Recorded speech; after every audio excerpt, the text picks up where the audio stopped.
আজ চাটা ভালো হয়েছে বল। একদম মামা। বাহ, এটা খুব ভালো করলে তো। তোমরা চা নিজেরা বানিয়ে খেলে আমায় দিলে না, হ্যাঁ? তোকে তো বললাম চা খাবার কথা, তুই তো বললি না খাবো না।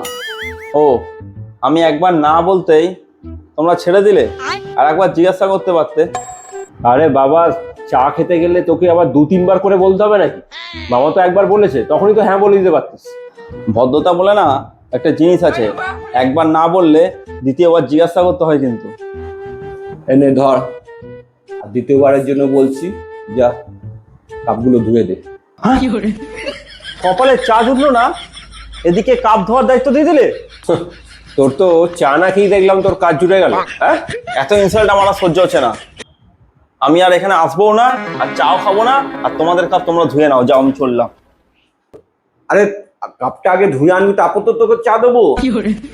আরে মামা ছাড়ো, চলে গেছে, বাদ দাও।